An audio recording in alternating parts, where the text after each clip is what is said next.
नमस्कार दोस्तों। इस वीडियो लेक्चर में एक और बहुत ही इम्पोर्टेंट टॉपिक पे बात करेंगे, मास बैलेंस पे। एक क्वेश्चन जो है आपको हमेशा मास बैलेंस पे देखने को मिलता रहा है। जब भी आप इस प्रकार के एग्ज़ाम देते हैं पोल्यूशन कंट्रोल बोर्ड के, या जो है जिसमें वाटर ट्रीटमेंट जैसा एक टॉपिक होता है, उन सभी एग्ज़ाम्स में एक क्वेश्चन जो है आपको इस तरीके का ज़रूर मिलेगा, जो मास बैलेंस पे आधारित होगा। तो इसको समझने से पहले सबसे पहले तो हम ये समझते हैं कि वाटर ट्रीटमेंट की क्या आवश्यकता है। हमें पता है कि लगातार पोल्यूशन बढ़ रहा है, चाहे आप सरफेस वाटर पोल्यूशन की बात कीजिए, चाहे आप ग्राउंड वाटर पोल्यूशन की बात कीजिए। दिन प्रतिदिन जो है नदियों में सीवेज डाला जा रहा है, फ्लूएंट डाला जा रहा है। इसकी वजह से क्या हो रहा है कि आपका जो पोल्यूशन है वाटर में, वो लगातार बढ़ रहा है। अब एक रिवर है जो काफ़ी दूरी तय करती है, उसमें एक पर्टिकुलर फ्लो के साथ में पानी बहता है और एक पॉइंट पे आके कोई उसमें जो है एफ्लुएंट डिस्चार्ज करना स्टार्ट कर देता है। तो जो उसका इनिशियल पॉइंट होगा जहाँ से वो निकली हुई है और एक लंबी दूरी तय करके आ रही है, तो वहाँ पे अगर आप उसका कोई भी पोलूटेंट, मान लीजिए बीओडी चेक करते हैं, आपने चेक करके जो है देख लिया कि भाई बीओडी जो है इसका मान लीजिए 50 है। परंतु थोड़ी देर जो है और फ्लो चलता है और थोड़ी दूरी पे जाने के बाद में किसी ने उसमें एफुलेंट डाल दिया। अब एफुलेंट डालने के बाद में उसकी बीओडी जो है बढ़ जाएगी। कितनी बढ़ी, ये जानना आपके लिए बेहद ज़रूरी हो गया। तो अब आप क्या कर सकते हैं, क्या कॉन्सेप्ट लगा सकते हैं कि जिससे कि आपको ये पता चल सके कि भाई एक नदी आ रही थी इतने फ्लो से, उसका बीओडी इतना था। अब इसमें किसी ने इतना फ्लूएंट डाल दिया या इस फ्लो रेट से फ्लूएंट डाल रहा है और उसमें जो है बीओडी इतनी है। जब ये दोनों मिल जाएंगे, मिलने के बाद में पानी की बीओडी कितनी होगी, ये जो है प्रॉब्लम को सोल्व करने के लिए आपको मास बैलेंस का कॉन्सेप्ट पता होना बेहद ज़रूरी है। जब आप जो है मास बैलेंस का कॉन्सेप्ट पता कर लेंगे, इसको जान लेंगे, फिर जो है आपको ये पता चलेगा कि भैया अब हम अपने पानी को कितना ट्रीटमेंट दें। तो पानी को ट्रीटमेंट देने की हमें ज़रूरत क्यों पड़ रही है? क्योंकि हम अपने वाटर को, पानी को लगातार पोल्यूट करते जा रहे हैं। कहीं पे हम सीवेज डाल रहे हैं नदियों में, कहीं पे हम एफ्लुएंट डाल रहे हैं और इस प्रकार से जो आपका सरफेस वाटर है वो विदाउट ट्रीटमेंट जो है किसी भी उपयोग के योग्य नहीं है। इवन कुछ स्थानों पे तो आपके पानी की क्वालिटी इतनी ज़्यादा डिग्रेड हो चुकी है कि उससे इरिगेशन करना भी मुश्किल हो जाता है। तो आप लोगों ने तो देखा ही होगा, यमुना जी हैं जैसे कि हमारे यहाँ पे, यमुनानगर से जैसे ही वो निकलती हैं उसके बाद में इतना ज़्यादा पोल्यूशन लोड उनमें बढ़ जाता है कि दिल्ली तक जाते जाते जो है वो दम तोड़ देती हैं। और केवल जो है वो सीवेज होता है, एफुलेंट होता है, गंदा पानी होता है, नेचुरल फ़्लो जो है उसमें यमुना जी का नाम मात्र रह जाता है। उसको ट्रीट करके जो है दिल्ली वालों को पिला दिया जाता है। तो बेसिकली वाटर ट्रीटमेंट आजकल बहुत बड़ी रिक्वायरमेंट है, परंतु वाटर ट्रीट करने से पहले हमें ये जानना बेहद ज़रूरी है कि हमें किस कैपेसिटी का जो है अपना वाटर ट्रीटमेंट प्लांट लगाना है। उसके लिए जो है पानी में कितना पोल्यूशन लोड है उसका जानना हमारे लिए बेहद ज़रूरी है। इसके लिए जो है आपका मास बैलेंस जैसे कॉन्सेप्ट जो है काफ़ी उपयोगी होते हैं। तो जब भी मास बैलेंस हम करते हैं तो कुछ बेसिक चीज़ों से स्टार्ट करते हैं इस कॉन्सेप्ट को समझने के लिए। सबसे पहले तो जो पहला कॉन्सेप्ट है वो यही है कि मास बैलेंस जब भी हम करते हैं तो हमें कंजर्वेशन ऑफ मास का प्रिंसिपल अपने माइंड में रखना चाहिए। ये प्रिंसिपल क्या कहता है कि भैया मास को ना तो प्रोड्यूस किया जा सकता है, ना ही उसको ख़त्म किया जा सकता है।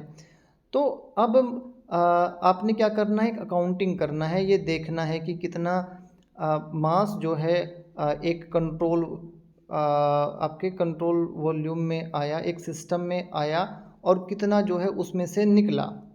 ये संभव है कि कई बार आप जितना मास डालते हैं उससे ज़्यादा मास निकल जाए। ये भी संभव है कि जितना मास आपने डाला है जितना जो है फ्लो था उससे कम जो है आपका हो। क्यों ऐसा हो सकता है, इसको जानने के लिए थोड़ा सा और हम जो है अपनी चीज़ों को विस्तार से देखते हैं। मान लीजिए आपका एक सिस्टम है। इस सिस्टम को जो है हमने एक इमेजिनरी बाउंड्री देके सेपरेट कर लिया। इमेजिनरी बाउंड्री देना इसलिए ज़रूरी है जिससे कि चीज़ें कन्फाइंड हो जाएं। अगर चीज़ें कन्फाइंड हो जाती हैं तो उनकी अकाउंटिंग आसान हो जाती है। इसीलिए जो है हमने अपने सिस्टम के चारों तरफ एक इमेजिनरी बाउंड्री लगा दी। इसको कहा गया कंट्रोल वॉल्यूम बाउंड्री। अब इसमें हमने जो है मान लीजिए कोई भी मास मटेरियल इसके अंदर जाता है। इसके अंदर जाने के पश्चात में मान लीजिए कोई भी यूनिट ले लेते हैं, है ना, 10 संख्या ले लेते हैं, है ना, 10। आपने जो है 10 यूनिट इसके अंदर मास की डाली। अगर 10 यूनिट बाहर आ जाती है तो आपका जो है बैलेंस हो गया। 10 डाला था जी, 10 बाहर आ गया। परंतु अगर आप 10 यूनिट डालते हैं और बाहर आता है 8, ऐसा कैसे संभव हुआ? 2 यूनिट कहाँ गई? तो इसकी 2 संभावनाएं बनती हैं। पहली संभावना ये बनती है कि जो कुछ मास है वो सिस्टम के अंदर एक्यूमुलेट हो गया और जो है जो आपका एक्यूमुलेटेड मास की वजह से बाहर जो मास गया वो थोड़ा कम हो गया।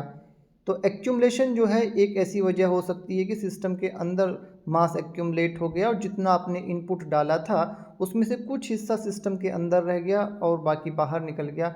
तो मान लीजिए 2 यूनिट एक्यूमुलेट हुई थी अंदर, ठीक है, 8 आई थी बाहर, फिर से 10 हो गया और आपको पता चल गया, हिसाब किताब आपका पूरा हो गया। और क्या संभावना हो सकती है कि सिस्टम के अंदर कोई ऐसी रिएक्शन हुई, उस रिएक्शन की वजह से आपका जो मास था उसका डिकम्पोजिशन हो गया, वो डिके हो गया, किसी भी रिएक्शन की वजह से ख़त्म हो गया। ख़त्म हुआ, मान लीजिए 2 यूनिट ख़त्म हो गई, तो 2 ख़त्म हो गई, 8 बाहर आई, 10 हो गया, हिसाब मिल गया। अब जो है ये तो हुआ कि मास कैसे कम हुआ। अब कई बार क्या होता है कि आपने 10 यूनिट जो है मास डाला और बाहर आ गई 12। ये कैसे हो सकता है? इसका मतलब ये है कि सिस्टम के अंदर जो है कहीं से मास जो है जनरेट हो रहा है, प्रोड्यूस हो रहा है। तो मान लीजिए 2 यूनिट इसके अंदर से प्रोड्यूस हुई और इसके साथ में बाहर आ गई मास के, टोटल 12 हो गया और हमें अपना हिसाब मिल गया कि भाई 12 कैसे हुआ। तो इस प्रकार से जो है मटेरियल बैलेंस हम करते हैं कि कितना जो है हमने मटेरियल इसके अंदर डाला था, बाहर कितना आया, ज़्यादा आया तो क्यों आया, कम आया तो क्यों आया।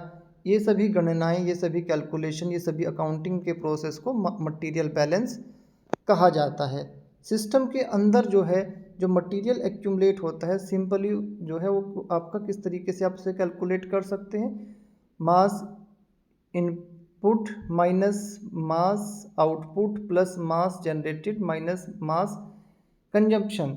इस तरीके से आप ये देख सकते हैं कि आपके मटेरियल जो है वो सिस्टम के अंदर कितना एक्यूमुलेट हुआ, कितना जमा हो गया। अब जो है क्वेश्चंस पे देखते हैं जो मोस्ट फ्रीक्वेंटली क्वेश्चन आते हैं इस प्रकार के कॉन्सेप्ट पे। ज़्यादातर एक क्वेश्चन आता है कि भैया एक नदी है, उस नदी का फ्लो रेट इतना है और उसमें पोल्यूशन की कंसंट्रेशन इतनी है, उसमें एक जो है आपका नहर मिल रही है, कैनल मिल रही है या कोई सीवेज पॉइंट मिल रहा है, फ्लैंट पॉइंट मिल रहा है जिसमें इतने फ्लो रेट से सीवेज निकल रहा है या मटेरियल निकल रहा है और आपका उसमें पोल्यूशन की कंसंट्रेशन इतनी ज़्यादा है, मीटिंग पॉइंट के बाद में बताओ कितना पोल्यूशन होगा। ये इस फॉर्मूला की हेल्प से आप आसानी से सोल्व कर सकते हैं। ठीक है बच्चों, CM यानी कि आपका concentration down stream of the junction, meeting point के बाद में कितनी कंसंट्रेशन होगी। तो सिंपली फॉर्मूले में इस तरीके से देखेंगे, एक को जो है सोर्स 1 मान लेते हैं, एक को सोर्स 2 मान लेते हैं।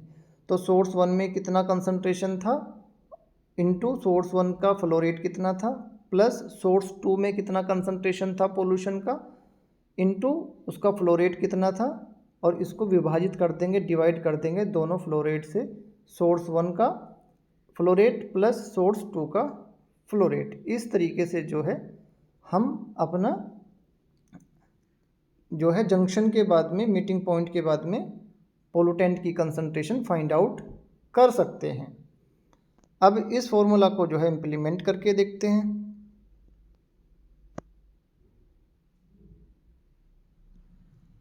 ये जो है आपका एक क्वेश्चन है। इसमें दिया गया है कि दो आपके पानी के सोर्स हैं, स्ट्रीम हैं, जिनका फ्लो रेट जो है कितना है, एक का 20 है और एक का 5 है, और इसमें कोई भी पोलूटेंट X है जिनका कंसंट्रेशन जो है स्ट्रीम A में 15 है और B में 50 है। अब हमें क्या जो है कैलकुलेट करना है, डाउन स्ट्रीम कंसंट्रेशन जो है आपकी कैलकुलेट करनी है जंक्शन पॉइंट के बाद में, मीटिंग पॉइंट के बाद में। तो अपना सेम फॉर्मूला जो हमने देखा था उसको अप्लाई करेंगे और अपनी सारी वैल्यूज़ जो है पुट करेंगे। 50